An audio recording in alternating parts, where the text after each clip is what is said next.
오늘 출애굽기 34장에는 세 가지의 중요한 영적 교훈이 있습니다. 첫째는 무엇보다도 이스라엘 백성들의 가장 고질적인 문제는 뭐냐면 하나님을 잘 모르는 거예요. 이거는 지금도 마찬가지입니다. 우리 그리스도인들이 이 하나님을 아는 일에 힘써야 돼요. 하나님을 아는 일에 힘써야 한다는 건 뭔 얘기입니까? 그냥 아무 생각 없이 무아지경으로 수도원에 가가지고 수도 생활하는 겁니까? 아니면 명상을 하는 겁니까? 아니면 입신을 하는 겁니까? 혹 방언을 하는 겁니까? 무엇이겠습니까? 하나님을 아는 그 방식이 뭐냐? 제일 먼저 하나님에 대해서 우리가 명확하게 명제적 진리를 우리가 많이 배워야 돼요. 이게 제일 첫 번째예요.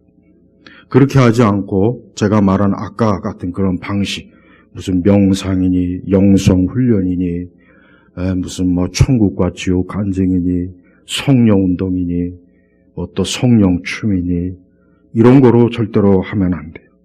그거로 했다가는 계속해서 제자리에 맴돌아요. 발전이 없는 거예요. 우리나라 교회 문제가 바로 그거예요. 하나님을 아는 구체적인 지식이 없이 그냥 몸으로 뭘 하는 걸 자꾸 하려고 그래요. 또 어떤 신비적인 거나 은사적인 걸로 하려니까 그냥 늘 제자리, 늘 맴도는 거예요. 더 이상 발전이 없어요. 그래서 이단이 나오는 것이고, 그래서 신도들은 자기의 신앙에 대한 정체성도 확고하지 못하고 그냥 엉뚱한 망상과 생각에 사로잡혀서 신앙생활을 해요. 그게 굉장히 심각해요. 보면은 종교는 이 자칫하면 가장 추악하게 될 수가 있어요. 이 종교는 잘못되면 가장 추악하게 되고 잘 되면 가장 아름답고 신성하게 되는 거예요. 우리 기독교야말로 바로 정확하게 거기에 적용이 됩니다. 그러니까 기독교가 하나님의 진리 안에 온전하게 서면 가장 영광스럽고 아름답고 존귀하고 모든 면에서 참 높은 인간이 참 바라볼 수 있는 아주 고상하고 복된 경지에 이르지만 기독교가 하나님을 아는 지식이 없이 그냥 열심을 추구할 때 가장 천박해지는 거예요. 천박하고 창피해지고 조잡스럽고 이건 도대체 기독교라고 하는 게 어떻게 이렇게 참 저렇게 보기 흉할까 그렇게 돼버려요. 그래서 이 부분을 참 조심해야 돼요. 우리나라 교회 전체는 전반적으로 기독교가 천박해. 그러니까 왜 재벌들이 왜 목회자를 찾지 않고 왜 중들을 찾습니까? 왜 사제들을 찾습니까? 그들은 겉보기에 굉장히 종교적으로 근엄하고 뭔가 권위가 있어 보이고 뭔가 그냥 어떤 신적인 그렇게 보이니까 그러니까 그쪽으로 가는 거예요. 자기들한테 어울리는. 그러나 개신교 목사들은 말 같지 않은 헛소리 많이 하죠. 무슨 방언하지. 뭔가 조잡스러운. 그러니 만약에 내가 종교가 무교다 하면 나도 절이나 성당 가지. 나도 교회는 안 올 것 같아. 솔직한 얘기. 왜? 교회 보면은 도대체가 이게 참 창피해요. 도대체가 천박하고 수준 이하고 그냥 무슨 사람들을 그냥 무슨 어린애 취급하는 거 종교 노름이나 하고 내가 볼 때 딱 그래요. 하물며 불신자들이 올 때 어떻게 했어요? 이 부분을 빨리 고쳐야 돼요. 제발 우리 기독교가 하나님을 온전하게 드러내려면 우리가 하나님을 어떻게 섬기는지 거기에서부터 이제 결정이 되는 거예요. 근데 우리 한국 사회는 이 기독교 개신교에 대한 인식이 정말 가장 안 좋아요. 가장 안 좋다고. 그게 왜 안 좋으냐 이거 한번 생각해봐요. 다 이유가 있지 않겠어요? 그냥 무작정 이 세상은 마귀 새끼라 그래. 그렇게 하면 안 돼요. 그런 식으로 대처하면 안 된다고. 뭔가 세상에 볼 때도 기독교가 뭔가 모르게 비이성적이고 비합리적이고 뭔가 그냥 막무가내 들이대고 그러니까 이게 볼 때 종교로서의 뭔가 이게 좀 처진다. 다른 불교나 천주교에 비하면 뭔가 모르게 이게 좀 격이 떨어지고 창피하고 절에 가 나 절에 가. 나 성당 다녀. 사람들이 그러냐고. 나 교회 다녀 그러면 사람들이 깊이 인물. 저 사람 교회 다닌대. 가까이 하지 마. 교회 다닌대. 이게 현실이에요. 이게 현실이라고. 왜 그러냐?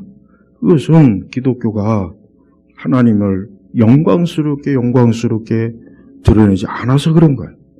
그리고 성도들도 마찬가지. 교회를 다니는 사람들도 제발 교회 와서 저급한 신앙으로 신앙생활을 하려고 하지 말고 하나님의 그 높은 그 하나님의 신성한 그 권위와 권능 그걸 바라보면서 해야 되는 거예요. 근데 우리 기독교계 봐요. 여자 목사들이 나와서 설쳐대고 있지. 온갖 망령된 프로그램 그런 쌍스러운 짓들을 하지. 솔직히 창피해요. 가까이 하기 창피하다고. 그 종교란에 차라리 무교라고 쓰는 게 낫지. 기독교, 교회 하면은 이게 그 조직에서 어떤 조직에서 내가 나를 어떻게 볼까. 그 염려가 들 정도의 지금 상황이에요. 우리가 아무리 이 원수마귀 세상이 무지하고 영적으로 어둡다고 해도 우리는 인간이 가지고 있는 보편적인 이성과 합리성을 또 인간이 가지고 있는 보편적인 어떤 존엄성을 교회가 저버리면 안 돼요. 그렇게 되면은 사람들은 교회를 기피해 싫어한다고. 그러니까 그 부분에서 우리가 잘 해야 돼요. 여러분도 믿지 않는 사람한테 이상한 말 하지 말고 교회를 안 다니는 사람의 입장에서 한번 생각을 해봐야 돼요. 그러니까 교회를 안 다니는 사람의 입장에서 한번 기독교를 생각해 보란 말이에요. 그럼 많은 것들이 많은 뭔가 이게 참 부분들이 보여요. 근데 우리는 참 기독교가 아주 잘못 그렇지 않아도 나쁜 인식이 가득한데 아주 엎친 데 덮친 격으로 이 기독교가 지금의 이 시대적인 상황에 맞물려서 아주 일반 사람들이 볼 때 꺼려하는 그런 모습들이 굉장히 많이 비치는 거예요. 우리가 신앙과 믿음을 위해서 세상과 대척을 할 때는 대척을 해야 되겠지만 그 외 다른 부분에 있어서 우리가 이 교회가 그릇된 그러한 것들을 종교적인 문화를 형성해서는 절대로 안 됩니다. 신약성경에 바울이 뭐라 그랬습니까? 이 방언에 대한 문제를 얘기할 때 이런 얘기를 했어요. 믿지 않는 사람들이 방언을 볼 때 그 사람들이 너희들을 잘못하면 어떻게 미친 짓 하는 것을 오해할 수도 있다. 봐요. 신령하고 영적인 거지만 믿지 않는 세상 사람들이 볼 때 자칫하면 하나님의 그 역사를 오해할 수가 있다는 거예요. 그러니까 그걸 잘 고려하고 감안을 해야 돼요. 그렇지 않고 그냥 우리끼리만 좋다는 식으로 하면은 교회는 계속해서 외톨이가 되고 사람들은 교회를 아예 마음에서부터 생각에서부터 벌써 장막을 딱 쳐서 일체 교회를 나가려고 하잖아요. 그리고 제가 가장 우려하는 것은 우리 한국 교회는 처음에 들어올 때는 좀 인텔리계층, 좀 당시에 배운 사람들이 교회를 나왔는데 이게 시간이 가면 갈수록 이제 세상에서는 좀 배운 사람들은 이제 교회 잘 안 나와요. 난 그게 굉장히 우려가 돼. 좀 이 세상에서 많이 배우고 똑똑하고 지식이 많다. 그런 사람들이 교회에 대해서 고개를 돌리래. 그 왜 그렇겠습니까? 그 이유가 뭐겠습니까? 그것은 교회가 그만큼 이 세상에 그러한 사람들의 눈에 비칠 때 뭔가 아주 천박한 그러한 종교적 집단으로 비치기 때문에 그러는 거예요. 그러니까 그것도 깊이 좀 생각을 해야 돼요. 그거를 고려하지 않으면 안 됩니다. 반대로 절에 많이 가고, 물론 절에 가는 사람들도 물론 다 그런 건 아니죠. 물론 다 그런 건 아니에요. 하지만은 적어도 교회가 이상한 집단으로 비춰지면 안 돼요. 이상한 집단으로 교회가 비춰지면은 그러면은 우리의 복음 전도의 길이 막혀버려요. 그래서 여러분도 이러한 부분에 대해서 잘 인식을 해야 돼요. 우리는 이 세상에서 우리의 믿음과 우리의 신앙이 어떻게 사람들이 보는가, 그것도 한번 생각을 하면서 우리가 이 세대, 이 복음을 전하는 그러한 일을 해야지. 그런 걸 고려하지 않고 하게 되면 많은 불필요한 오해와 불필요한 장막을 쳐서 하나님의 일이 막힐 때가 많이 있다는 것을 우리가 알아야 됩니다. 무엇보다도 하나님은 6절에 보면은 이런 말씀이 있습니다. 하나님께서 여호와께서 그의 앞을 지나가시며 선포하셨다. 여호와이다. 여호와이다. 긍휼히 여기고 은혜롭고 노하기를 더디하고 인애와 진실이 많은 하나님이며 수천 대까지 인애를 베풀고 악과 허물과 죄를 용서하지만 벌받는 자는 결단코 면제하지 않고 아버지의 죄를 자손 3, 4대까지 벌하는 하나님입니다. 자, 하나님의 성품과 속성 중에 극히 일부분이지만 아주 중요한 것을 하나님께서 모세에게 계시하여 뭡니까? 하나님은 뭡니까? 여호와이다, 여호와이다. 하나님은 스스로 존재하시는 분. 하나님은 누구를 의지하지 않아요. 그러나 세상의 우상들을 보십시오. 누가 돌로 쫓고 뭐 해가지고 만들어서 안치를 시켜야 되고 봉헌을 해야 되고 새가 그 위에다 똥을 싸도 한마디 찍소리도 못하는 그런 무상단지 앞에서 복을 달라고 이지랄을 하고 있고, 마리아 앞에서 또 이 짓 하고 있고, 하나님은 굉장히 하나님 자신을 어떻게 하냐면 높고 영광스럽고 크시고 존귀하신 분으로 하나님을 드러내는 거예요. 그러니까 하나님 스스로 있는 분이에요. 하나님은 누굴 의지할 필요도 없고 누굴 의지할 이유도 없고 하나님은 홀로 영광스럽고 홀로 기뻐하고 하나님은 우리하고는 너무 다른 게 아니라 완전히 다르다는 걸 알아야 돼요. 삼위일체 하나님은 그분 스스로 완벽하시고 완전하시고 흠이 없으셔요. 그 다음에 또 뭡니까? 긍휼히 여기고 하나님의 속품 긍휼히 여겨요. 불쌍히 여기는 거예요. 하나님은 인생을 불쌍히 여겨서 그 인생이 살 길을 열어주시는 분이에요. 이게 하나님이에요. 그러니까 하나님 앞에 나오면 누구도 하나님 앞에 나와서 쫓겨날 사람이 없어요. 하나님을 붙잡는 사람 치고 하나님께 쫓겨날 사람이 없는 거예요. 비록 이 세상에서 아무리 죽일 놈이다 뭐다 그래도 상관없어요. 하나님 앞에 나와서 하나님께 나를 불쌍히 긍휼히 여겨 주시옵소서 하면 하나님은 다 용서하시는 거예요. 세상에 어떤 잡신이 그런 신이 어디 있습니까? 다른 세상의 신들은 그런 게 없어요. 답이 없어요, 세상에. 그래서 우상을 섬기는 자들은 결국은 막다른 골목에 가요. 길이 없어요. 그러나 살아계신 하나님을 믿으면 길이 있어요. 오늘 당장 죽을 자도 하나님 붙잡으면 길이 있다고요. 인생이 오늘 멸망으로 떨어지는 사람도 오늘 우리 주님 앞에 나오면은 살 길이 주어지는 거예요. 왜? 하나님의 긍휼이 긍휼이 무슨 업보니 뭐 그거 없어요. 그거 없어. 또한 하나님은 은혜롭고 노하기를 더디하고, 하나님은 은혜롭고 노하기를 더디하셔요. 그러니까 하나님은 절대 막 화를 내는 분이 아니에요. 막 화풀이 하는 분이 아니란 말이에요. 하나님은 은혜로워요. 그다음에 노하기를 더디해요. 마땅히 놓여야 되는데도 우리 같아도 우리가 성경 읽어봐도 마땅히 지금 당장 죽어야 될 자도 하나님 그가 회개하면 용서하는 거 봐요. 문하세도 그렇게 그렇게 우상숭배를 심하게 해도 회개하니까 또 용서해 주셔. 하나님은 노하기를 더셔. 하나님 절대 화를 내는 분이 아니야, 하나님. 하나님은 회개하지 않는 죄인들에게 대한 마지막 진노를 하시겠지만 하나님께서는 모든 인생들을 불쌍히 노하기를 되디해. 그래서 참아주는 거예요. 계속 참아줘. 악인들이 그렇게 악하게 막 하나님 앞에 대들어도 하나님이 자꾸 참아주셔요. 또 뭡니까? 인애와 진실이 많은 하나님이에요. 하나님이 인애와 진실. 하나님은 참되신 거예요. 거짓이 없어요. 흠이 없어요.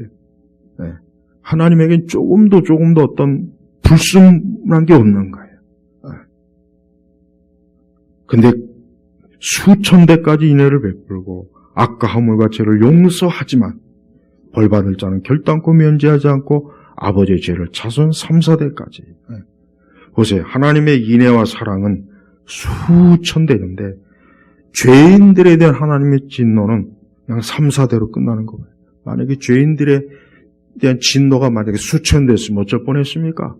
큰일 날 뻔했죠. 봐요. 오늘 이 하나님이 어떤 분이에요? 우리가 이런 하나님을 알아야 돼요. 구체적으로 알아야 돼요. 여러분이 이런 하나님에 대해서 알고 싶으면은 제임스 패커의 하나님을 아는 지식이나 이 토저의 갓이라는 책을 그 두 가지 조금 읽어야 돼요. 더 많이 알고 싶으면은 스테반 차르녹의 하나님의 속성에 대한 엄청나게 100에 2개, 100에 2개. 그 딱 2개면 아주 그냥 100에 그냥 그거.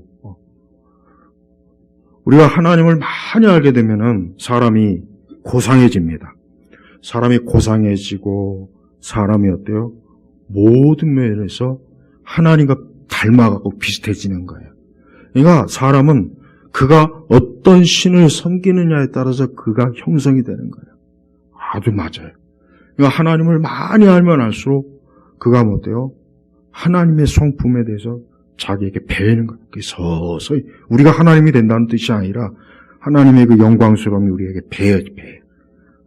그게 제일 중요합니다. 신앙생활은 그게 제일 중요한 거예요. 자꾸 방방 뛰고 춤추고 노래 부르고 그런 게 중요한 게 아니야. 그런 거 제발 좀 안 해도 괜찮아. 안 해도. 우리나라 교회는 이 교회마다 그냥 무슨 찬양대, 무슨 성가대 그거 제발 없어져야 돼. 그런 거. 그 짓 좀 하지 마요. 그게 무슨 찬양대고 무슨 성가대 그걸 왜 만들어요? 그 사람들이 뭐 하나님을 더 잘하는 것도 아니고 하나님을 아는 지식을 풍성하게 내가 알아야 돼. 그래야 하나님에 대해서 어떻게 믿고 그분을 어떻게 섬기고 그분이 뭘 하시고 그분이 어떤 마음을 그거 하나 하면은 신앙생활은 다 끝나는 거예요. 복잡할 게 아무것도 없어요. 근데 하나님을 아는 지식이 없으니까 전부 다 눈이 먼 이 소경들이라 구분을 못하는 거. 이게 똥오줌, 이게 똥인지 뭔지 먹어봐야 구분을 해. 먹어봐. 먹으면 그게 끝나는 거지. 그게 어떻게 해? 똥을 먹고 나면 그거 어떻게 하겠어요? 그거 한번 생각을 해. 그러니까 많은 성도들이 교회라고 하는 게 보면은 그래요. 영적인 무지함이 제일 큰 문제. 영적인 무지함 때문에 자꾸 사람들이 이게 영적으로 바른 건지 그런 건지 물불을 못 가리는 거예요. 그러니까 하나님을 바르게 하래. 하나님의 신실하심, 그분의 지혜, 그분의 능력, 그분의 성품, 그분의 자비, 그분의 사랑, 그분의 용서, 그분의 섭리 이런 것들을 많이 알아야 그래야 성경을 읽어도 성경에서 하나님 하시는 것이 무엇인지를 제대로 알 것이고 우리 자신의 신앙이 길을 잃지 않아요. 근데 여러분 보세요. 많은 그 교회를 다니는 분이 신앙생활에도 공허하고 혼돈. 자기 자신 혼돈이 정리가 안 되고, 그거 왜 그런지 아십니까?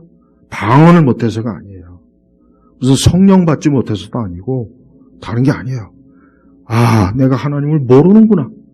이렇게 하나님을 모르니까 맨날 내가 이렇게 공상을 떠는구나. 맨날 모르니까 내가 혼돈에 빠져가지고 무엇이 옳은지 이것인지 그냥 맨날 갈치자를 가는 거라고요.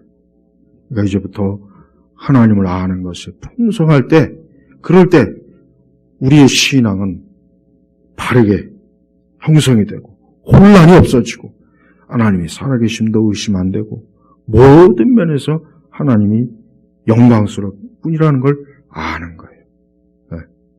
그래서 하나님께서는 오늘 우리가 읽은 12절을 보면은 하나님은 자기 백성들과 언약을 맺습니다. 10절에 보면은 여호와께서 말씀하시다 보아라 내가 언약을 세우고자 한다. 내가 온 땅의 어느 민족에게도 행하지 않은 이적을 내 모든 백성들 앞에서 행할 것이니 내가 너에게 행할 그 놀라운 여호와의 일을 너와 함께 모든 백성이 보게 될 것이다.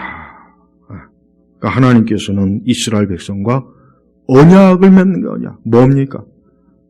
다른 민족들과는 하나님이 언약을 맺질 않아요. 근데 유일하게 이스라엘, 아브라함의 혈통, 그 유대인들과만 유일하게 어때요? 언약을 맺어서 하나님의 그 영광스러움을 그들에게 보여주고 알려주는 거예요. 그러니까 이스라엘 백성은 이제 하나님과 언약을 맺음으로 인해서 어떤 의무가 생기느냐? 가장 중요한 의무가 뭐냐? 하나님만 이제는 섬겨야 돼요. 모든 온갖 잡단신은 절대 받아들이지도 말고 거기에 절하지도 말고 섬기지도 말고 하나님만 절대적으로 너희가 섬겨야 된다. 이게 언약의 조건. 근데 이스라엘은 이걸 못해요. 이걸 못한 거예요. 100가지, 1000가지 언약을 맺은 게 아니라 너희는 내 백성이 되고 나는 너희 하나님이 된다는 이 언약, 이 약속을 이스라엘 백성은 못 지킵니다. 그걸 싫어해요. 그걸 싫어해가지고 자꾸 딴 길로 가는 거예요. 자꾸 딴 길로. 정해진 길로 다 가야 되는 거 아니에요? 우리가 길이 있으면 정해진 길로 가야 되는데 자꾸 이 길 갔다 저 길 갔다 이쪽 갔다 저쪽 갔다. 이스라엘의 영적인 상태가 바로 그런 거예요. 그러니까 하나님 보실 때 얼마나 답답하시겠어요. 하나님이 정해놓은 말씀과 율법의 길로 잘 가야 되는데 저들은 항상 보면은 가다가 이쪽에도 한번 가볼까 저쪽에도 가볼까 여기도 가볼까 저기도 가볼까 늘 곁눈질하는 거예요. 우리 성도들이 세상을 살아가는 동안 절대 영적으로 곁눈질하면 안 돼요. 오직 하나님에게만 눈을 다 고정을 시켜 그분에게만 주님에게만 고정을 시켜서 어때요? 다른 데 눈이 우리가 돌아가지 않게 해야 돼요. 그래서 하나님이 구체적으로 명령을 했어요. 뭐냐? 12절에 보면은 내가 들어가는 땅의 거민과 언약을 맺지 않도록 조심하여라. 그것이 너희 가운데 올무가 될까 염려된다. 하나님, 우리 그리스도인들은 이 세상에서 어때요? 이 세상에서 사는 동안 우리가 하나님과 합당하지 않은 것에 우리가 가까이 하지 말라는 거예요. 이스라엘 백성들은 가나안에 들어가면 11절에 보면 거기에 온갖 잡족들이 있어요. 가나안에 그 엄청나게 여러 많은 잡족이 있어요. 근데 이 족속들이 하나같이 뭐하는 족속들이냐? 하나같이 우상을 섬기고 귀신과 마귀를 섬기는 족속들이었던 거예요. 그러니까 하나님께서 가나안에 올라가기 전에 먼저 미리 단단히 교훈을 주는 거예요. 너희가 그 땅에 들어가거든 그 땅에 있던 원래 족속들하고 절대 어때요? 절대 언약을 맺지 않도록 하라. 함께 하지 말아라. 손을 잡지 말아라. 연합하지 말아라. 그들과 함께 살지 말아라 하는 거예요. 그래서 하나님께서는 그 모든 잡다한 족속들을 다 없애버려요. 남겨놓지 마. 살려두지 말고. 왜? 그것들이 있을 때 이스라엘 백성들을 어때요? 타락하게 만드는 거예요. 그리고 거기에 가면은 모든 그들의 우상과 제단들, 종교 시설들, 아세라 상 그 뭐요? 다 없애버려라. 그것도 그냥 찍어라. 깨트리면 부셔버려라. 이거 부셔버려라. 아니 없애버려라. 그럼 하나님 뭐라 했습니까? 14절에 나 여호와는 질투라 이름하는 질투의 하나님이기 때문에 다른 시기는 절대로 절하지 마라. 자, 하나님의 여기서 속성이 하나 나옵니다. 하나님은 질투하시는 하나님이다. 근데 여기서 말하는 질투가 뭘 얘기하겠습니까? 이것이 어떤 우리 인간의 탐욕과 정욕의 질투입니까? 그게 아닙니다. 하나님은 뭡니까? 하나님의 백성에게 거룩한 독점. 하나님께서 그와 같은 은혜를 주셨는데, 이 언약을 맺은 이스라엘 백성이 자꾸 딴 데 기웃거리고 딴 우상을 섬기고 하나님 외에 다른 것에 기웃거릴 때 뭔가 하나님이 그 일에 대해서 하나님의 거룩한 하나님의 질투라는 거예요. 그냥 욕정의 질투가 아니에요. 시기 질투가 아니에요. 내 백성이 나를 섬기지 않고 다른 걸 섬길 때 하나님이 드러나신 뭡니까? 거룩함이에요. 거룩함. 그래서 하나님께서 아예 그냥 여호와는 질투라 이름한 질투 하나님 때문에 다른 시기는 절대로 절하지 마라. 또 15절에 삼가 그 거민들과 언약을 맺지 마라. 그들의 신들을 따라가면 가는 말이면 그 신들에게 제사를 드리다가 너를 초청하면 내가 그들의 재물을 먹을까 염려된다. 그러니까 그들과 함께 먹고 마시고 그 이방 신의 종교 행사에 참여하지 말아라. 그 대통령 선거 때 보면은 그러잖아요. 대통령 후보자들이 오늘은 교회 나와서 주여 하고 다음 날에는 절에 가가지고 부처야라고는 안 하는구나. 그냥 합장하고서 이렇게 하고 하잖아. 그게 이제 영적으로는 완전히 그냥 가짜. 완전히 영적으로는 거짓이요, 거짓. 우리는 그러고 보면서 우습게 여기잖아요. 근데 실제로 하나님 우리를 볼 때 그런 게 없습니까? 있어요. 우리가 사는 이 세상에 많은 신들이 있어요. 이 땅에 많은 신들이 있단 말이에요. 예. 그 신들에게 우리가 마음이 뺏겨요. 그 신이 많은 문화와 예술과 스포츠, 음악, 철학, 이 세상의 유행과 패션, 이런 것들 이게 다 신이에요, 신. 사람들은 그걸 자기가 좋아하는 신이라고 거기에 열광합니다. 열광하잖아요. 거기에 빠지는 거는 우상숭배 아닙니까? 거기에 빠지는 것은 영적으로 볼 때 하나님 보실 때 음행이 아닐까요? 하나님 보실 땐 그거 역시 똑같은 거예요. 가나안에는 온갖 잡신을 바로 현대 사회에는 어때요? 구석구석, 우리 생활 구석구석, 우리 사회, 우리 삶의 주변 환경에 구석구석 다 널려 있어요. 그래서 그러한 것들을 잘 분별해서 이와 같은 것들이 내 마음을 뺏기지 않도록 이런 것들이 내 삶을 하나님에게서 멀리하지 않도록 해야 되는데 그와 같은 것들이 나를 어때요? 끌어당기고 내가 끌려가고 거기에 관심을 기울일 때 그게 바로 뭡니까? 그들이 초청을 받아서 그들과 함께 먹고 마시는 거야. 똑같단 말이에요. 근데 그런 것들이 다 뭐예요? 올무가 된다. 12절 올무가 된다. 내 삶을 내 인생을 어때요? 넘어지게 하는 거예요. 내 발을 넘어지게. 그래서 꽈당하게 만드는 거예요. 꽈당. 많은 성도들이 인생을 살면서 몇 번은 꽈당할 때가 있어요. 그때가 언제겠습니까? 그때가 바로 뭐예요? 하나님에게서 멀어질 때예요. 하나님에게서 멀어질 때 보면은 꽈당해요. 꽈당.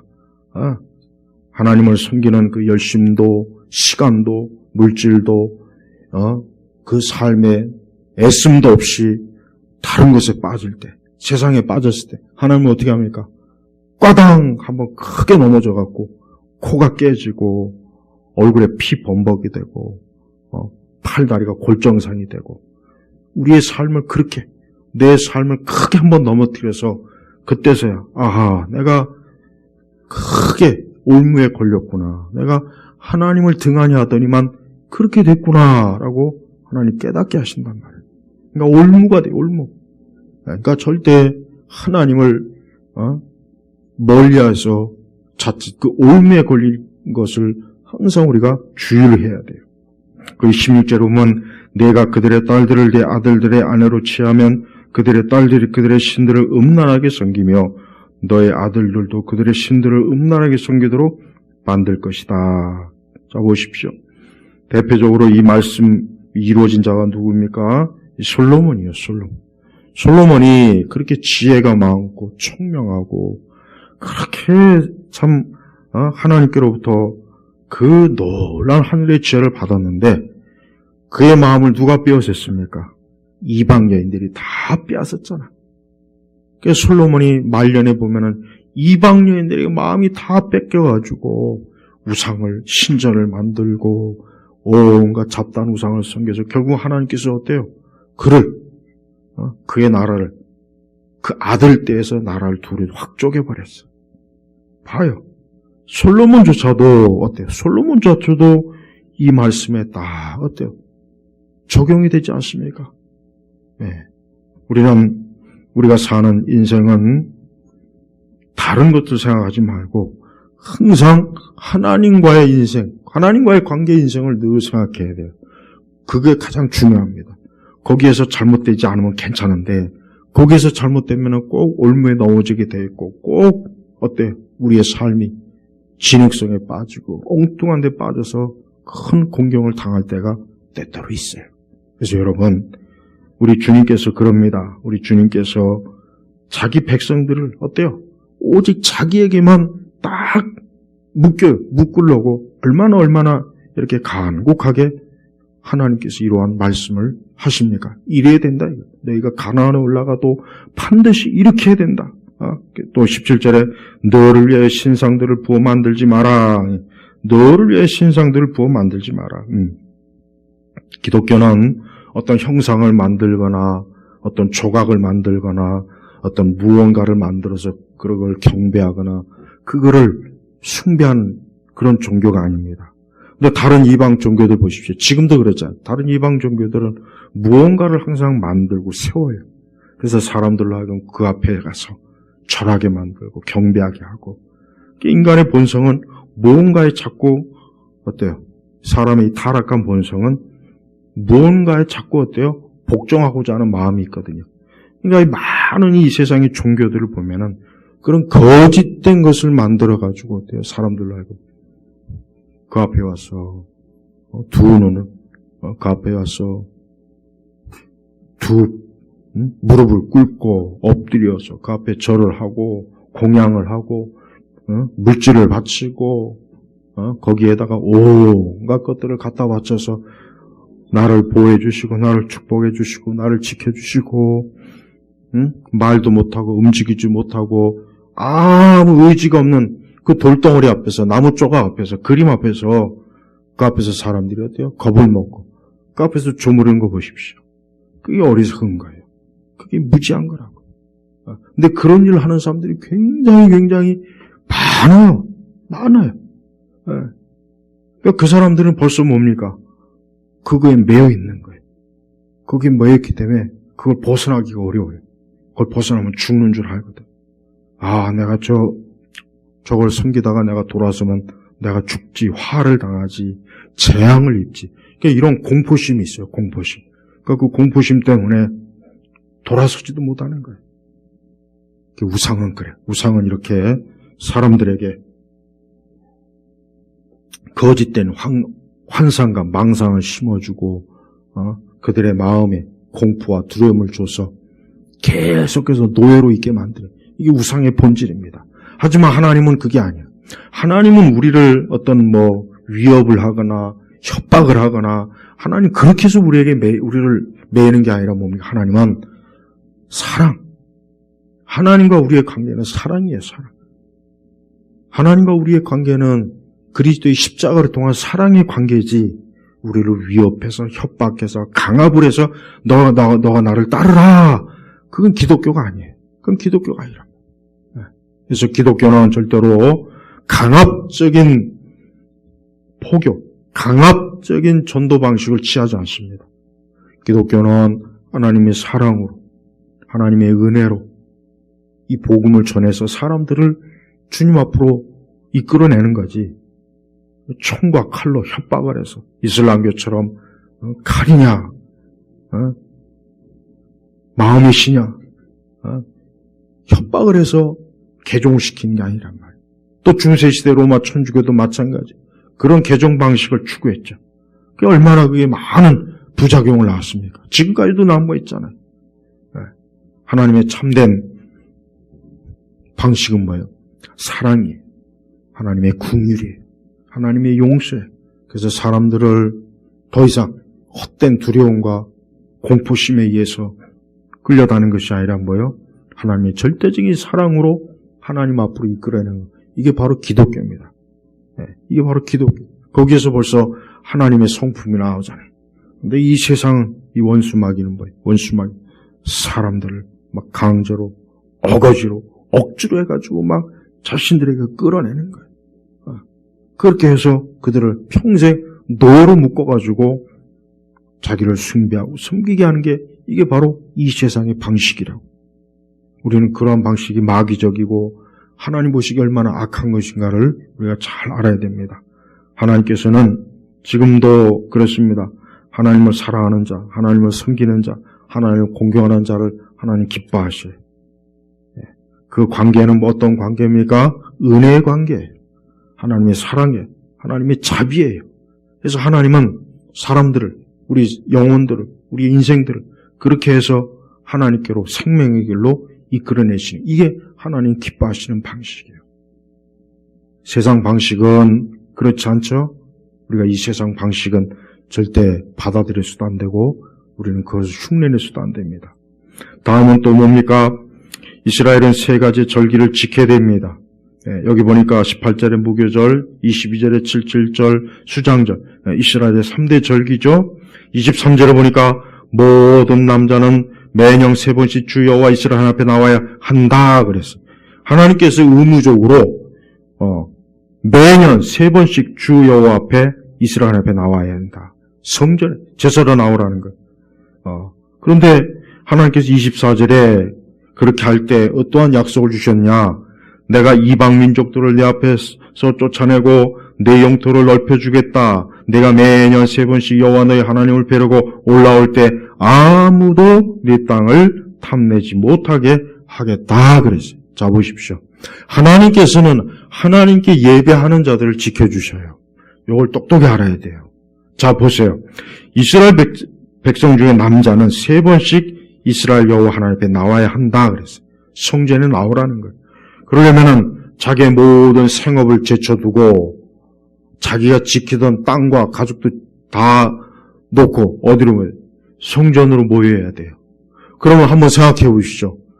그 주변에 있는 이방 민족들이 야 이스라엘의 모든 남자들이 다 하나님을 지키러 올라갔다.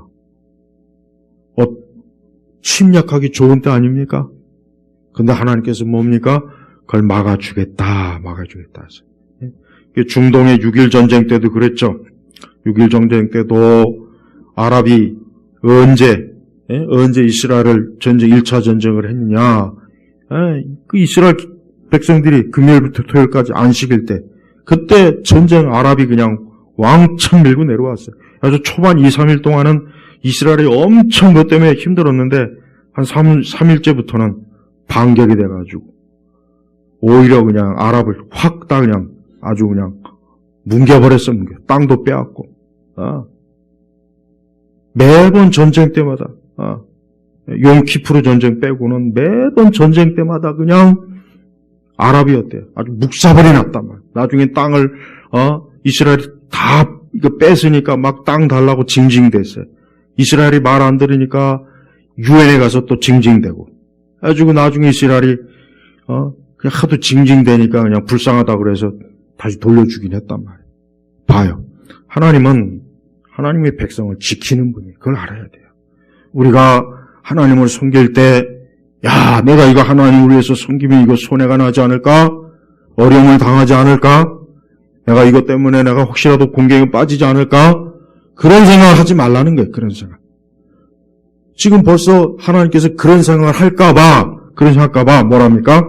내가 이방 민족들을 내 앞에서 쫓아내고 내 영토를 넓혀주겠다.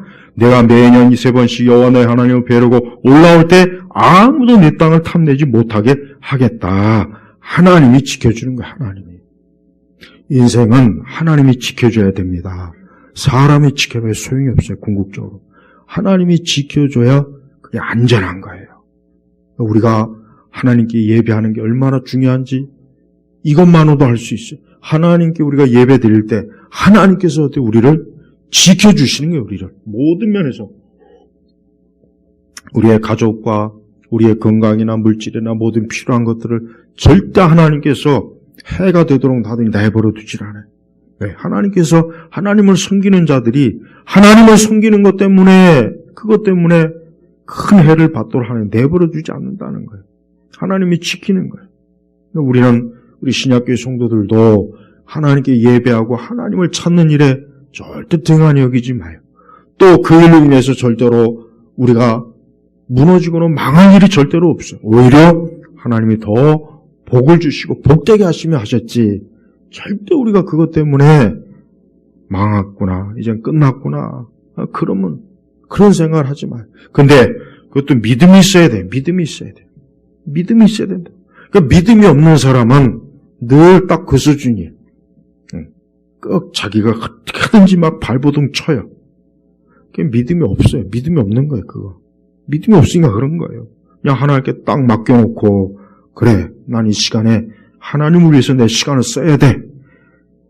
나는 하나님을 위해서 지금 내 인생의 중요한 시기니까 하나님께 바쳐야 돼. 드려야 돼. 딱 이래야 되는데, 그렇지 못하는 거예요. 반, 하나님 반, 나 반. 그런 생각을 가진 분들이 의외로 많아요. 그건 온전한 믿음이 아니에요. 하나님 우리가 100% 순종하고 100% 헌신하는 걸 원하지 반반씩 해서 n분의 몇씩 뭐 하나님과 뭐 회식했어요 무슨? 그게 아니라고요. 그러니까 매사에 전적으로 하나님의 보호하심과 돌보심을 받고자 한다면 전적으로 하나님 앞에 자기 자신을 헌신해야 되는 거예요. 그렇지 않으면 하나님도 딱 우리가 정한 거기까지만 하나님도 그렇게 해버려요. 그러니까 하나님은 우리의 매사에 모든 걸 살펴보시는 분이랍니다. 또한 26절에 보면은 내 땅의 첫 열매 중에서 제일 좋은 것을 여호와 너희 하나님의 집으로 가져오고 염소 새끼를 그 어미의 젖으로 삼지 마라 그랬습니다. 하나님께는 가장 좋은 것을 드려야 됩니다. 가장 좋은 것.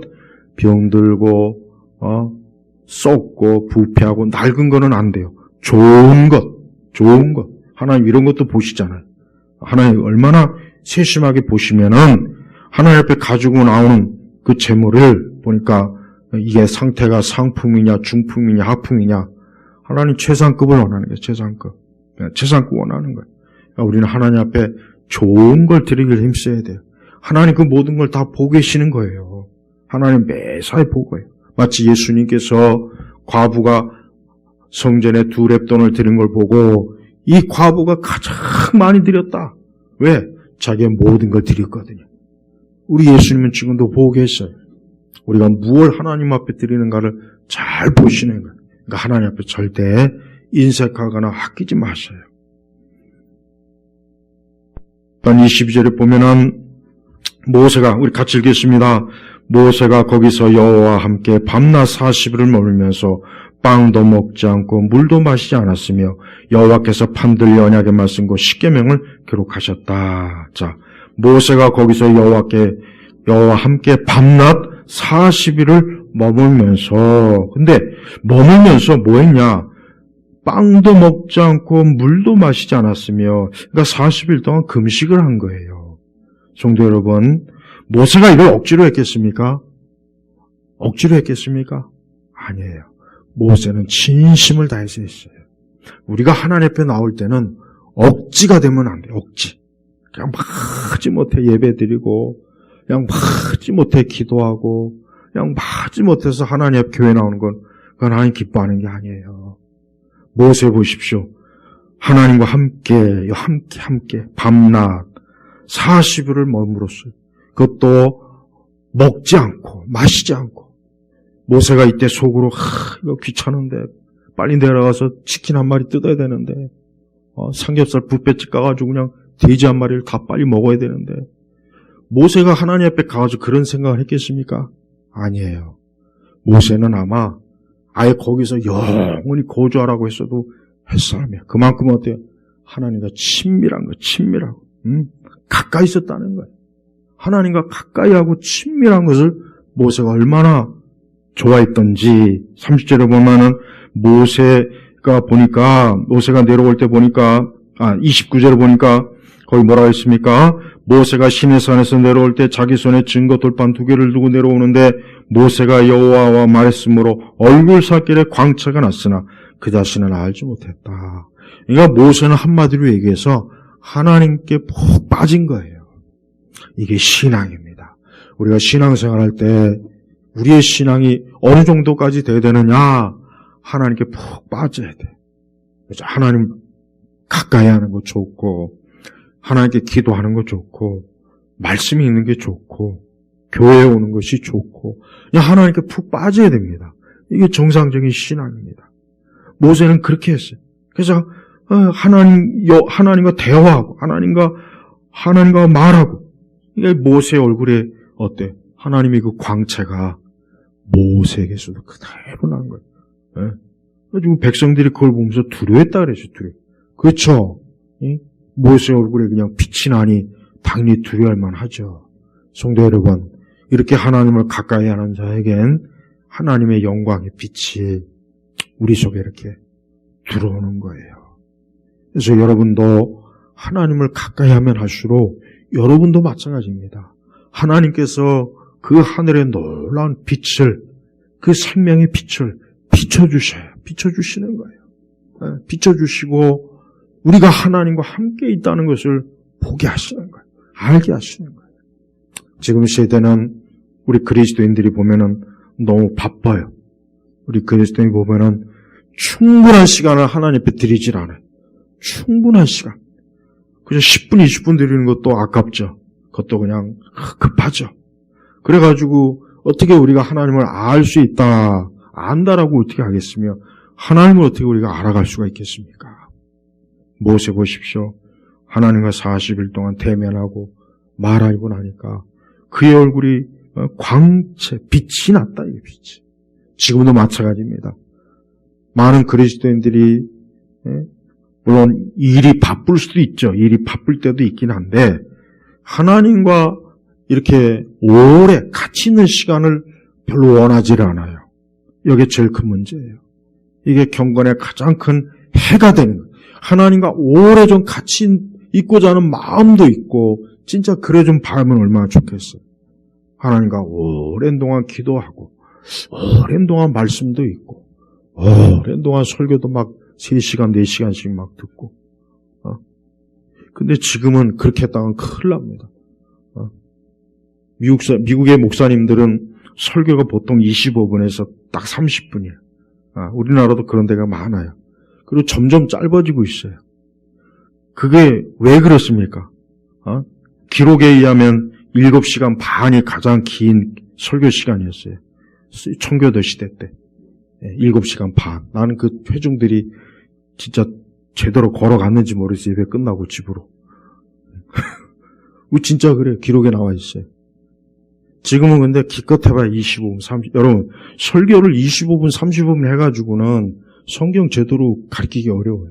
물론 뭐 몇 마디 쭝얼쭝얼 하다 끝날 수는 있어요. 재밌는 여기 몇 가지 하고 뭐 예화, 그러고 한 25분을 마칠 수 있는데, 그래가지고는 영혼들이 어떻게 됩니까? 허덕입니다. 허덕인다고. 근데 지금은 하나님께 드리는 시간이 아까운 거예요. 예배 시간도 최대한 빨라야 되고 모든 걸 짧게. 그러면서 자기를 위한 시간은 왕창 가지. 영화 한 편 2시간, 3시간짜리는 그냥 막 밤새 그냥 눈이 벌게지도록 쳐보면서 성경은 한 장 읽는 것도 아주 힘들어하죠. 기도도 한 15분 넘어가면 벌써 이미 3시간 간 것처럼 느끼고. 이게 왜 그러냐? 그만큼 일반 우리 시대 성도들이 하나님을 몰라서 그런 겁니다. 결론은 또 하나님 몰라서 그런 거예요. 다시 원점으로 또 돌아요. 하나님 모르니까 그런 거예요. 모르니까 자꾸 그러는 거예요. 모르니까 자꾸 세상 문화는 너무 좋은데 하나님은 지루하고 하나님에 가는 거는 재미도 없고 지루하고 시간도 아깝고. 자 보세요. 이게 뭐에 영향을 받은 거예요? 이게 이 세상에 영향을 받은 거예요. 그게 바로 세상을 숭배하는 게 있어요. 세상을 숭배하니까 그렇게 되는 거예요. 우상 숭배하고 있다는 증거예요. 그거로 알 수 있다고. 우리 모두가 이 모세와 같이 하나님을 충분히 할 수 있는 한 그러니까 우리 개인적으로 할 수 있는 한 충분한 시간을 좀 하나님과 많이 보내면 좋습니다. 여러분 제발 꼭 그렇게 하십시오. 하나님과 충분한 시간을 좀 많이 좀 보내보자. 나는 과연 하나님과 얼마만큼 시간을 보내고 있는가. 이건 아주 우리 영혼의 중요한 문제입니다. 하나님과 충분히 시간을 보내는 성도가 좋은 성도, 제일 좋은 성도. 그는 하나님을 닮아가게 돼 있을 거예요. 틀림없이. 그의 성품이나 모든 면에서 아까 했지만 긍휼, 은혜, 노하기를 더디, 인애, 진실, 또 용서, 이와 같은 하나님의 영광스러운 성품을 계속 자기가 어때요? 받는 거예요. 하나님의 광채, 하나님의 속성은 하나님의 광채입니다. 하나님의 속성은 바로 그걸 얘기해요. 그러니까 우리 성도들이 어떠한 일이 있어도 하나님과 함께하는 것을 기뻐하고 즐거워하고 사모해야 돼요. 네. 그런 성도들이 드물잖아요. 사실 드물잖아요. 적잖아요. 정말 그렇게 그런 마음을 가지고 하나님을 섬기는 사람이 많으면 좋겠지만 그러진 않습니다. 매우 적습니다. 매우. 우리 예일교회 성도들은 좀 하나님과 함께하는 것을 즐겨하고 오래 하는 것을 항상 마음에 늘 소망해야 돼요. 하나님은 모세가 다시 모세에게 돌판을 다시 가져오라고 해서 이번에는 십계명을 거기에 써줍니다. 전에는 하나님이 다 해주셨지만 이번에는 모세가 화가 나가지고 돌판을 깨버렸거든요. 전에. 그러니까 네가 돌판을 2개 가져와라. 내가 거기에 다시 하나님의 십계명을 써주겠다 그랬습니다. 그렇습니다. 하나님의 말씀을 우리의 심령에 새겨주는 것, 이게 영적으로 큰 은혜예요. 예, 우리가 하나님의 거룩한 말씀, 계시의 말씀을 단지 성경 책에만 의무를 두지 말고 이 말씀이 우리의 심령에 새겨져야 돼요. 새겨져야 된다고. 그래야 그 말씀이 어때? 그래야 그 말씀이 내 심령에서 깊이 새겨져서 내가 하나님의 영광, 그 은혜, 그 안에서 영광스러움을 계속 누리게 되는 거예요. 지금은 너무나 이 세대가 참 악으로 신속하게 달려가는 거예요. 오전에 제가 말씀을 드렸지만 지금은 사람들이 멸망의 길로 신속해 가요. 자, 예수님이 이 땅에 오셨어요. 그래서 사람들로 하여금 다 내게로 와라. 내게 오면은 생명을 주겠다. 구원하겠다고 예수님이 이렇게 다 구원의 생명의 깃발을 들고 있는데 사람들이 전 세대 인류가 예수님에게 달려가지는 않고 어디로 달려가냐. 마귀가 야 거기 가면 재미없어. 거기 가면 힘들고 고생하고 돈도 못 벌고 거기 가면 아무 좋을 거 없다. 나한테 와라.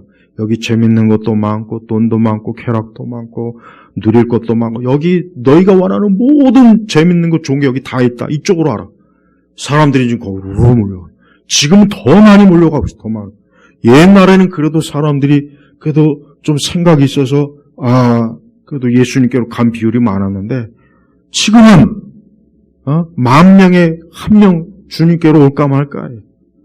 100만 명에 한 100명 정도가 과연 주님께 올까 말까. 다 어디로 갑니까? 다 마귀가 만들어 놓은 이 세상 놀이잔치에 가는 거예요. 거기에 가서 지금 신나죠? 재밌죠? 거기에 가니까 매일매일이 재밌고 파티죠.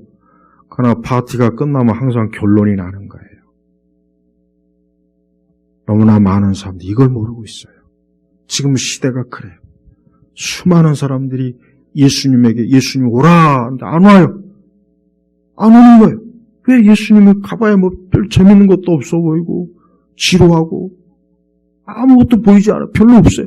근데 저 세상 어디요? 번쩍번쩍한 거. 여러분 미국의 라스베가스가 낮에 가면은 아주 황량하대요. 낮에 가면 진짜 별건데 거기가 사막 한가운데 만들었거든요. 밤 되면은 그냥 거기가 휘황찬란합니다. 휘황찬란. 아주 정말 온갖 정말 사람들이 홀딱 반하게 하는 그 불빛이 아주 도시 전체에 있어요. 그러니까 거기서 돈 쓰고 다 털려 나오는 거예요. 마귀가 하는 짓이 꼭 그거예요. 마귀가 거대한 이 세상의 도시를 만들어놨어요. 그래서 사람들이 일로 와라, 여기 재밌어. 그러니까 사람들이 가서 멀리서 보니까 와, 빛도 반짝반짝 화찬란하고 저기 가면 천국인 것 같아. 거기로 다 가요. 하나 날이 밝으니까 어때요? 황량한 거, 아무것도 죽음이요, 잿빛이. 그러나 예수님께로 온 자는 어때요? 잠깐은 광야 같지만 시간이 지나면 거기는 어때요? 백합화가 피고 여호와의 동산이 활짝, 그래서 사람들에게 생명을 주는 거예요. 그런데 주님 하신 말씀대로 좁은 길로 가는 자는 매우 적어요. 넓은 길은 사람들이 우르르 그냥 서로 먼저 가겠다고 막 그냥 앞사람 막 그냥 뭐가지 등 잡고 막 내가 먼저 갈 거야 그래. 먼저 가봐야 먼저 죽는 건데, 그죠? 먼저 가봐야 먼저 죽는 건데 그것도 모르고 자기가 먼저 가겠다 그래. 세상이 그래요. 지금 똑같습니다. 영적으로 하나님께서 하늘 보좌에서 딱 보시니까 하나님을 찾는 자가 없어요. 매우 적어요. 다 자기 멸망할 줄도 모르고 그 길로 가는 거야. 그 길로. 거기는 신속하게 가요. 신속하게. 누구보다 빨리 가려고 아주 서로 경주를 하고 있어요. 우리 주님이 오라 할 때 와야 되는데 오질 않는 거예요. 하지만 언젠가는 문이 딱 닫힙니다. 끝나요. 그때가 되면 모든 사람이 알 거예요. 내가 잘못된 곳으로 왔구나. 내가 멸망의 길로 왔구나. 더 큰 문제는 돌이킬 수가 없다는 거. 돌이킬 수가 없다는 거예요. 우리 성도 여러분, 지금의 시대는 그런 시대예요. 그러니까 여러분들이 영적으로 어느 쪽으로 가야 될지를 잘 판단하세요. 정말 신중하게 진지하게 판단해서 내가 예수님께로 가는 게 진짜 옳다 여기면 이제 거기로 전신전력으로 가고, 그게 아니다 싶으면 빨리 세상으로 가요. 그게 더 낫습니다. 어차피 지옥에 가기 전에 그래도 실컷 좀 놀고 그럼 가야 될 거 아니겠어요? 네? 절대 뜨겁지도 않고 차지도 않고 그러지 마세요. 지금은 그러기 때문에 문제예요. 지금은 교회 안에는 많은 사람들이 하나님 말씀은 듣지만 오전에 히브리서처럼 말씀은 들어요. 그러나 불신하냐, 생명이 없어요. 그럴 일에 처할 사람들이 너무 많습니다. 오늘 우리 성도 여러분들이 주일기 34장 이 말씀을 잘 듣고 하나님을 아는 일에 힘쓰십시오. 하나님과의 그 언약에 신실하세요. 끝까지. 세 번째는 우리는 하나님의 그 영광의 강체에 충만히 받도록 하나님과 좀 많은 시간을 보내십시오. 그럴 때 여러분의 삶은 현세에서나 내세에서나 하나님의 놀라운 은총이 가득할 겁니다. 기도하겠습니다. 하나님 아버지 감사합니다. 오늘도 이 오후 예배 때 하나님의 거룩한 말씀을 주시니 감사합니다. 오늘 우리 교우들이 이 말씀을 마음에 잘 새기고 그리하여서 저들이 모두가 다 하나님의 광채가 충만한 인생을 살도록 이끌어 주옵소서. 예수님의 이름으로 기도 올렸습니다. 아멘.